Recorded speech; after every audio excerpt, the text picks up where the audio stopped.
Thank you for everybody for coming in and joining us today.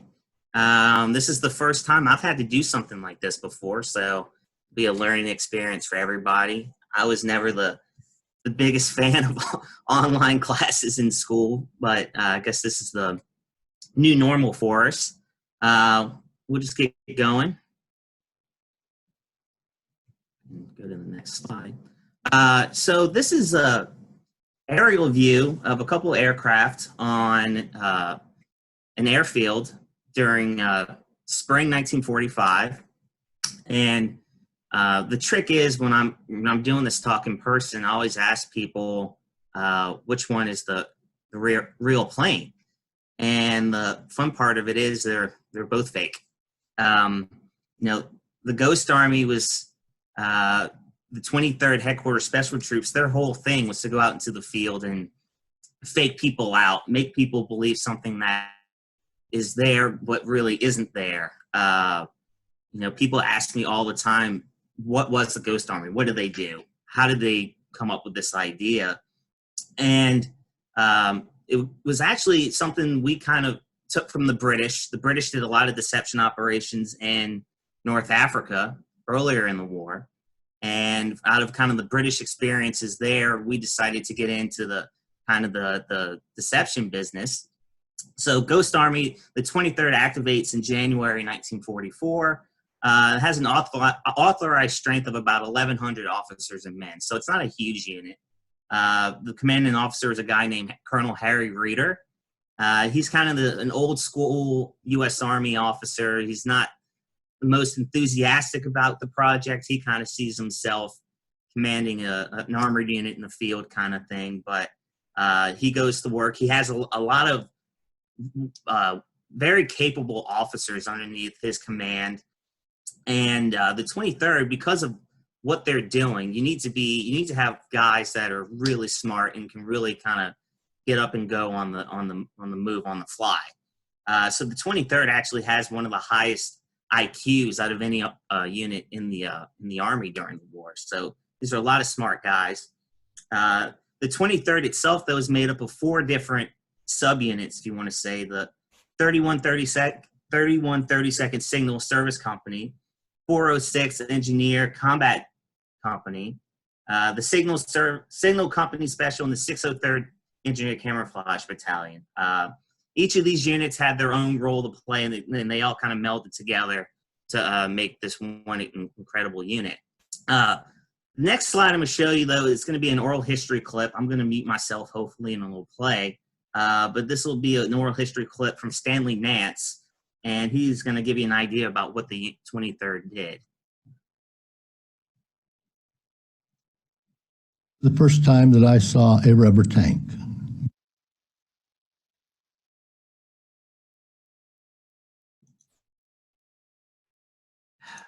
Was in England.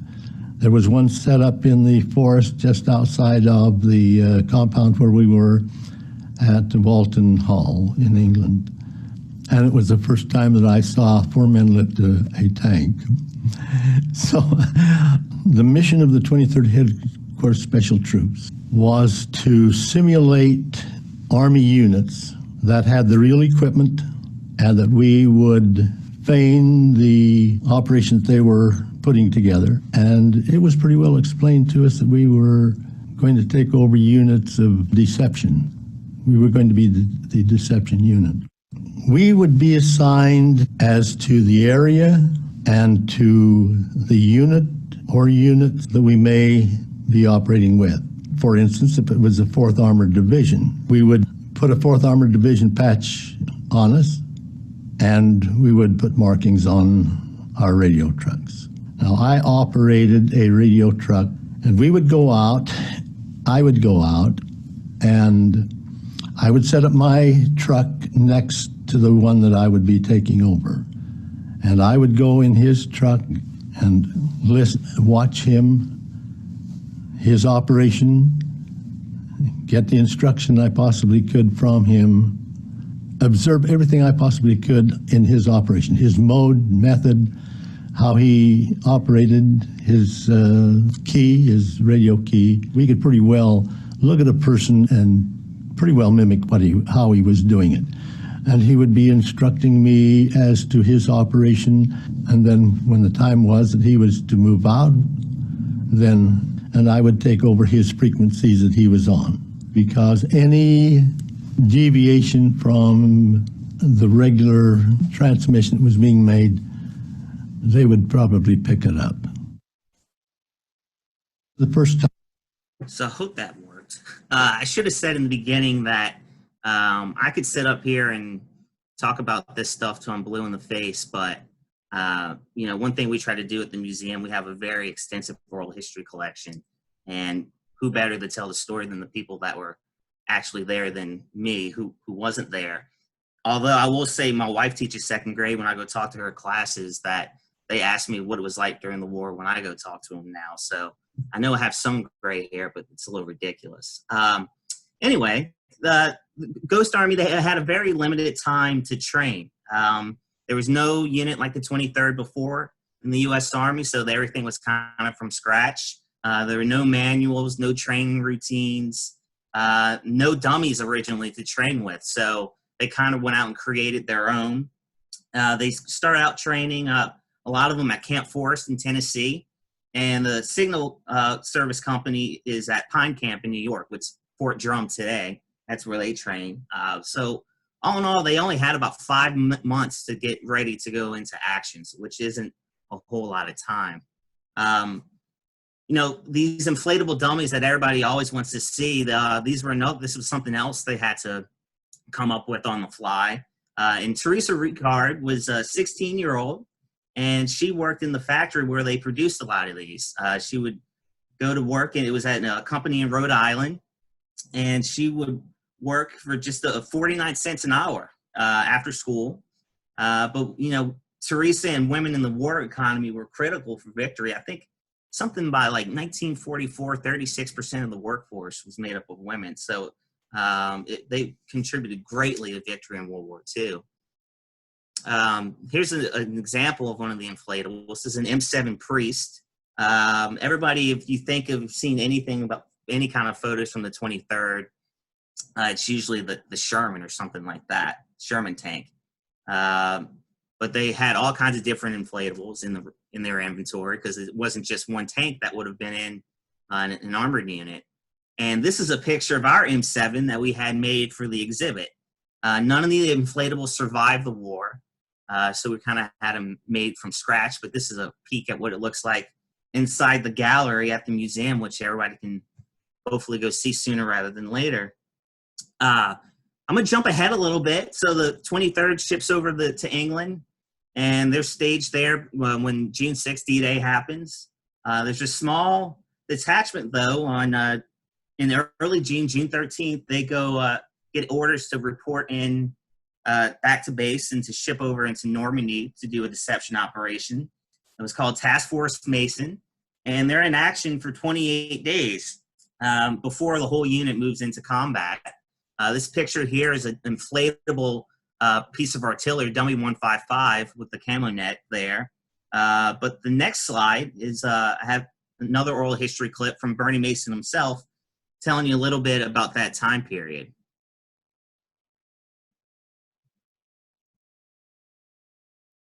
D-Day happened on June 6th, and on June the 13th, I was at a pub in Leamington Spa with several of my buddies, and we were drinking flag wavers. I don't know whether it was grenadine or some kind of liqueur. It was bright red, the white gin, so we had the red and white, and if you had enough of them, the next morning you felt very blue, so that was the patriotic drink, and we called them flag wavers. At any rate, we were in the pub that night, June 13th. A messenger came in, told me to report back immediately. We were issued ammunition, and before we knew it, we were on this C-47, landed on a metal mesh landing strip on Omaha Beach on the morning of June 14th, which was 8 days after D-Day. Just off the beach, there were signs up, beware of the mines, so that woke you up pretty quickly. My assignment was to report to the commander of the 980th Artillery Battalion, and our objective was to set up dummy artillery emplacements about a mile ahead of his actual position to try to draw the enemy's fire into our position and have his not touched. So it was kind of scary. And I remember the very first night we were there, I insisted that we all dig foxholes, and I'm glad that we did that. I wasn't feeling that well that night, and I never have any of my men dig a foxhole. I thought, well, maybe I can get away without digging the foxhole, but I thought twice about it, dug the foxhole for myself. During that night, we were shelled very heavily, and I remember just before I laid down in the foxhole, there was an old metal bucket just beside the foxhole. When it was light enough to see, after the bombardment, I looked for the bucket, and it was encrusted in one of the hedgerows about 30 yards from where I was. So I'm glad I decided to dig the foxhole. Otherwise, I wouldn't be here talking to you. Obviously, their sharp branches would create holes in the dummies. They'd be getting slow leaks, so we'd have to patch them up with either chewing gum or neoprene patches, reinflate them with compressors.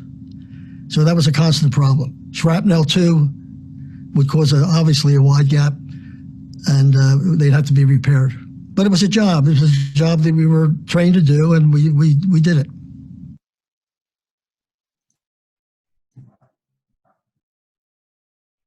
And here's one of our reproduction of a 155 in the exhibit at the museum as well. So tried to get as historically accurate as we can with these things, but if you do a full scale one, you kind of lose a little bit in trying. You can't fit anything else in the gallery if you do a full scale 155, unfortunately.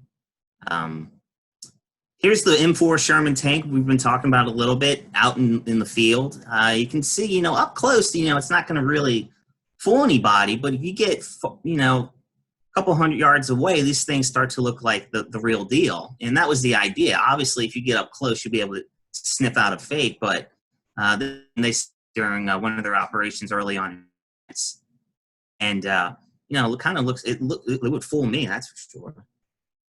Obviously, this unit's full of a lot of artistic people. They're not always in combat. It's true of most units. You're not always fighting somebody. So they take some time out, and any chance they got, they would sketch or create some artwork. And this is from in Trevier, France, a picture from in a bombed out church. They're in the rubble there. Between July and November, the Ghost Army, they're in Normandy, they go across France and end up in Luxembourg. And they're stationed in a seminary building there. And Marlene Dietrich actually comes and puts a show for them. There's a couple of pictures here from a scrapbook page from a Ghost Army veteran named Seymour Nussenbaum. And this is some photos from her performance there for the 23rd. But if you notice at the bottom there, the bottom left, there's a guy, looks like he's painting on the bumper of a Jeep. And that's kind of another piece of a deception plan, if you want to call it that. It's called special effects. So the idea was, was an idea from a guy named Fred Fox. He was a Princeton grad, kind of saw himself as being the next big Hollywood movie star. He was the one who suggested 23rd needs to incorporate more showmanship, into their deception operations. It's one thing to be out in the field setting up phony tanks or phony radio messages or fake sounds, things like that. But this next level, wearing the fake patches on your uniform jacket and going into a bar somewhere and saying, fourth Armored shipping out, we're moving out tonight. The Germans would have spies and collaborators that would report back. So, if one of them would report back and say, 4th Armored's moving out, but 4th Armored really wasn't moving out, you can imagine the advantage that could give the American forces.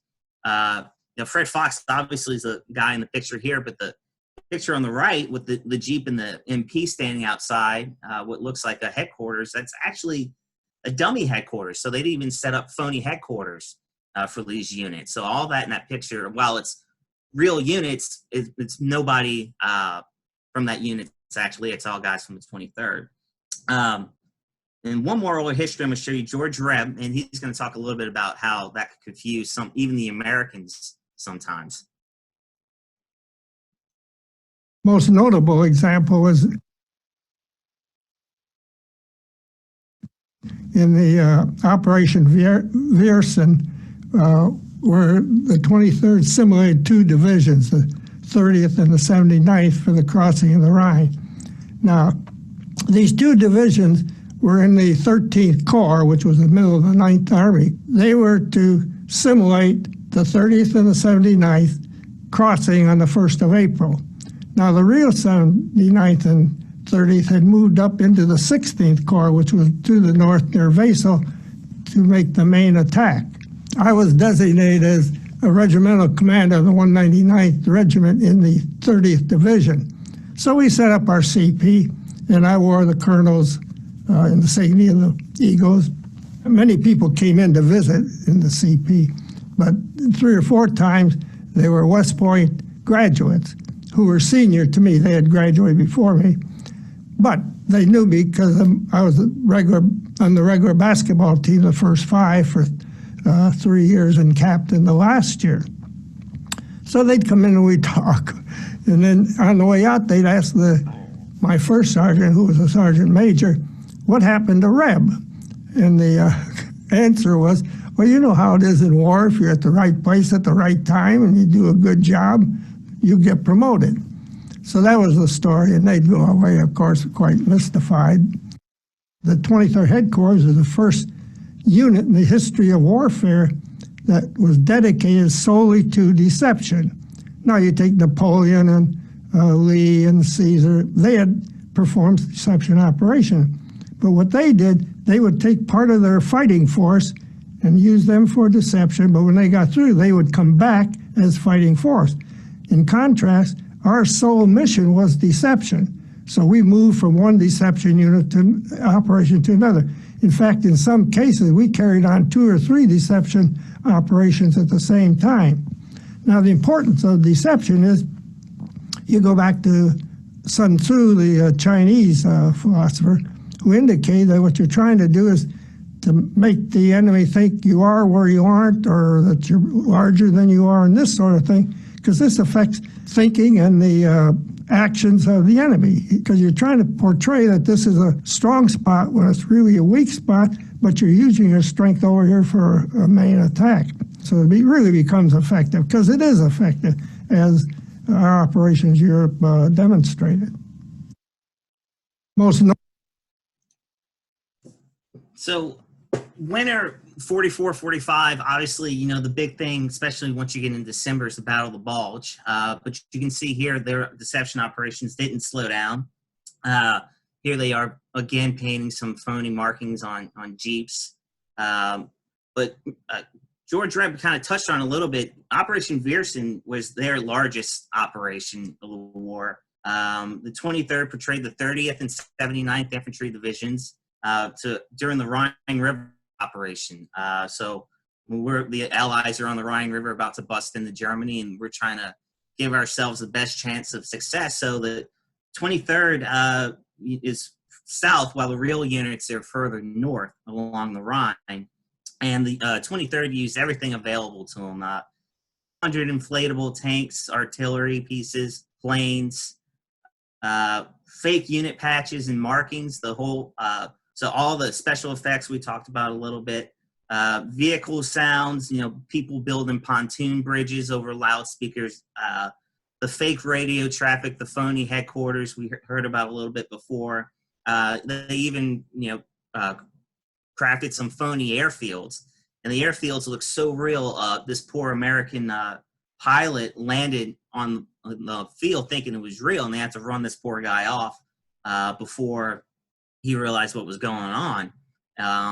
You know, the only real casualties the 23rd had, though, during the operation was, you know, obviously the inflatables getting punctured by incoming German artillery rounds from shrapnel and things like that. But that was actually a good thing. These guys, you know, as crazy as it sounds, if they did get shot at by the Germans, that meant they were doing their job right. So if the only casualties were inflatables that had to be patched with bubble gum, I mean, that was good. That was what they wanted. When the Rhine River crossings occurred March 24th, 1945, the 23rd knew they had done their job well. By that point in the war, though, March, April 45, the 23rd isn't the only deception unit in the U.S. Army. There's another one that forms, the 33rd Signal Service Company back in the States. It's kind of formed with a cadre of guys that are left at Pine Camp. They ship over to Italy in late 1945, right before the war ends in Europe, essentially. They've kind of incorporated a lot of lessons that the 23rd came up with from their experiences in the field. Their speakers, you see this picture here, it's a M10 tank destroyer that pretty much had its guts and the turret taken out and a big loudspeaker placed inside of it. Some of these other tank destroyers even had their barrels cut down, so it would, to make more room for the deception equipment.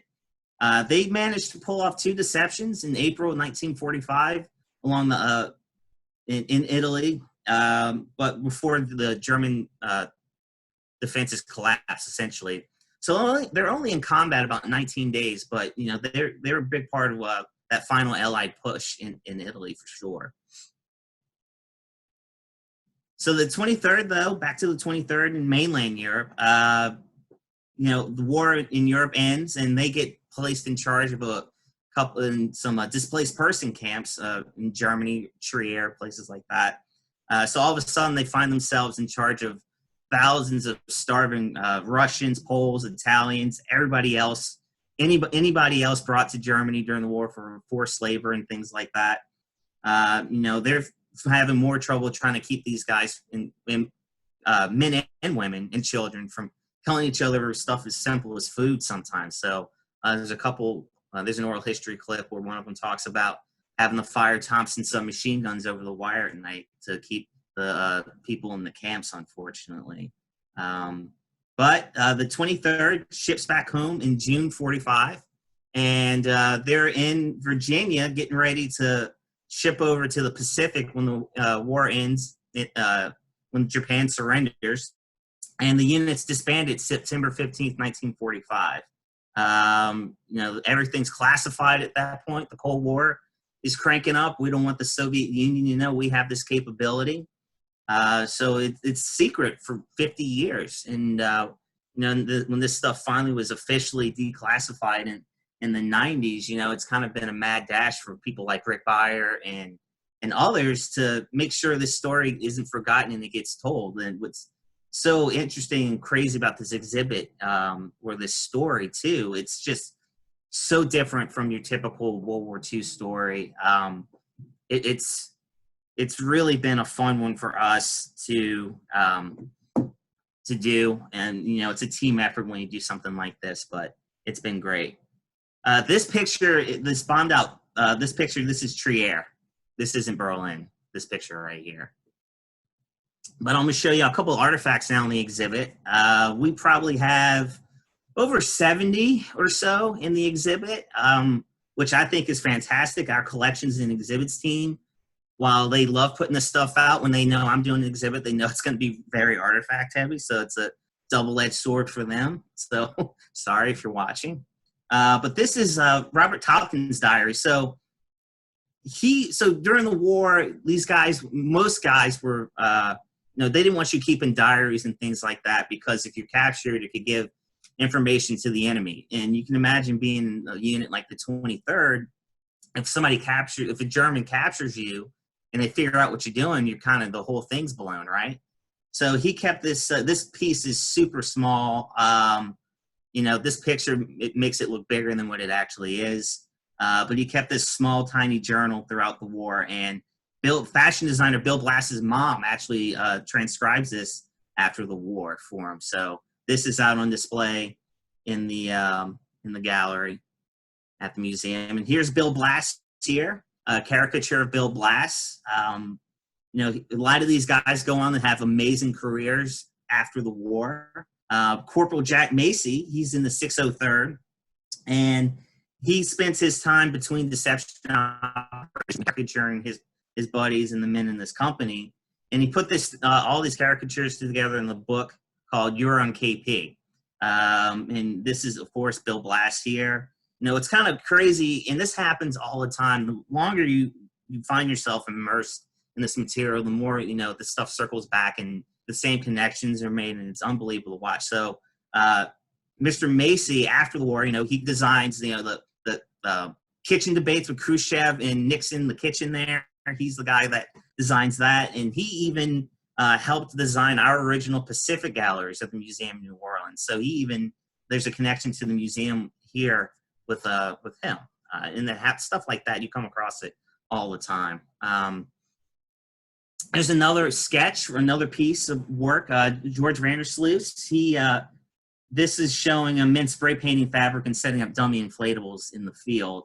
And this was in a copy, this piece appeared in a book called GI Sketchbook. And then after the war, he spends 35 years as an art professor at Syracuse University. We have a lot of art in this exhibit. So this is a piece that's called Americans Are Very Strong, and by Arthur Shilstone. And what's going on here, in the early deception operations, the 23rd is still trying to figure out how to do this, essentially, right? And perimeter security is pretty poor.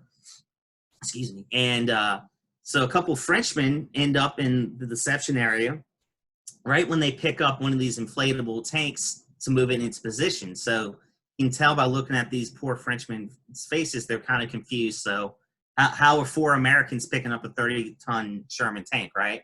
So one of the soldiers looks at him and just goes, Americans are very strong. And that's what's portrayed here in this piece of art. Here's a look at some of the real but fake patches. And again, this is another page out of Seymour Nussenbaum's scrapbook. The scrapbook is probably one of my favorite ones that we have in the Ghost Army collection at the museum, and kind of gives you an idea of, so sometimes they couldn't get their hands on real unit patches, right? What would go on your sleeve. So they would basically have to make their own. So Ghost Army, it's open. Thankfully, we got it open before all this fun happened. And once it's had its run at the museum, it'll travel across the nation afterwards. And we're looking forward to it. We want as many people to see this exhibit as we can. We have a big programming schedule. Obviously, the opening. Hopefully, a lot of this stuff we'll get to do. Dinner with the curators is always fun. We might have to just change the date on that, but we're always adding and subtracting and changing stuff around with the programming. So pretty excited about that. But if anybody's got any questions, I know I've been seeing a few pop up here and there, but I'll see if I can do this right. Yeah, go back to the big screen. I have a question here. What are some of my favorite pieces in the collection? I guess I already kind of answered that with the Seymour Nussenbaum scrapbooks. You know, they're so awesome because they give us a great idea of what the 23rd was looking at, you know, in their everyday life. His scrapbooks go basically from the day he's inducted into the Army all the way through, and they're really cool. I wanted to put out, you know, as many of the pages as I could, but again, it goes back to collections and exhibits. There, the eternal battle between curator collections. I want people to see it. They say, well, we need people to see this in the future, so we can only put 2 out. And then I come back and say, what about 4? So it's kind of one of those fun battles we have back and forth. Another question, how did I discover the Ghost Army story? So I told the story at the opening, and if Rick, you're watching right now, I'm sorry, I'm going to tell it again. My first experience with the Ghost Army was I was in grad school and had just finished a paper to turn in that night. And I had been meaning to put on the Ghost Army documentary to watch it just because I wanted to know more about it. That's how I unwind, is watching World War II documentaries, apparently. And I put the documentary on and I fell right asleep. So that was my first introduction to the Ghost Army. But obviously it's an amazing story, and we we're so happy that we got, Rick and his team and everybody else. It's been a great thing to work on. I think another one was, do the inflatables still exist? And I think I said none of the originals were still around. We had 3 made for the exhibit: a plane, the piece, and the priest. But we, if I had my way, I'd want to do, more. But it's always, it comes down to a room, and you're not going to be able to fit everything. Let's see, another question. I'm not sure if the exhibit's going to be up longer at the museum or not. Selfishly, I think that would be great, but we have a schedule on these exhibits, especially now that we have 2 special exhibit galleries at the museum, that we have to kind of keep on track as much as we can, because then it throws off the whole rest of the schedule. I answered that. I don't know if Rommel was dropping fate or not. Rommel's a big thing, and I didn't know this, so I was reading about Ghost Army when I was doing some research. The Germans in North Africa were really, really good at radio intelligence. And, the Americans had their, I think it was the diplomatic code stolen by the Italians, who gave it to the Germans. Before we're in war, we're still neutral, quote unquote neutral. And the Germans are basically reading our mail faster than we can, kind of like a reverse ultra kind of deal in Africa. So Rommel definitely used, I guess you can call it Ghost Army Light, maybe. Might be a good way to put it. The traveling schedule, the first is going, I want to say, is Reno, Nevada. Sometime next week was the last I saw about it. I don't know if it's changed or not. They do similar operations in the Pacific. The 23rd was on its way. They were prepping to go to the Pacific.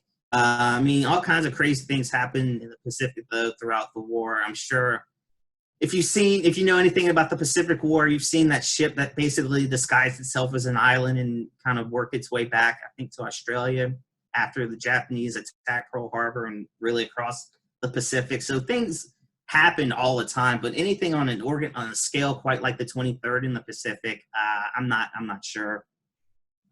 Book references, Rick Beyer and Elizabeth Sale's book, The Ghost Army, is a great book if you want to get into that. And there's a few other ones that are really good. I wish I had them with me at home. Unfortunately, they're sitting on my desk at work. That's one thing I didn't get a chance to grab. Fortitude, Ghost Army and Fortitude. That's one that gets asked all the time. So the 23rd gets into England, April, May, 44. And they do 3 exercises in the field: cabbage, spam, and now I'm going to forget the other one. Good job, James. But they were never really officially attached to Fortitude. It might have been something that was kind of in addition to Fortitude. So if you don't know, let me back up. Fortitude is the big deception operation that the Allies put on before we invade mainland Europe for D-Day. We want the Germans to think we're going to Pas-de-Calais or to Norway, something like that, anywhere but Normandy. So the Ghost Army, a lot of times the Ghost Army gets folded in the Fortitude because their operations are similar but not similar at the same time. Everybody's seen the newsreel footage of the guys bounced around the fake tanks and things like that. But that's British guys after the war. It's all post-war. That's not even American soldiers. The field exercises might have helped fool the Germans a little bit, but I don't think it was necessarily. Fortitude and the 23rd are 2 totally different things at the end of the day, as far as I'm concerned. Let's see. Does the U.S. still use deception operations today? I'm sure we do. Before this exhibit was even on anybody's radar, we had a group from NATO come to the museum. They were asking me, do we have anything on the Ghost Army? And we originally had very, very little on the unit. And you know, basically they're asking because of, you know, budget cuts and things like that. They're looking for ways to kind of do a low-tech approach to this stuff now. There's still units today. They were at the opening, actually. That's kind of the, you know, they carry on the legacy of the 23rd. But yeah, I think that's it. I hope y'all have enjoyed this little teeny tiny taste of the exhibit and some of the oral histories. I hope we get back to the museum sooner rather than later, and y'all can all come see it in person. But can't make it to the museum, hopefully it'll come by and we'll get to see it, and it'll come to a city near you. So I hope y'all have a great rest of your day.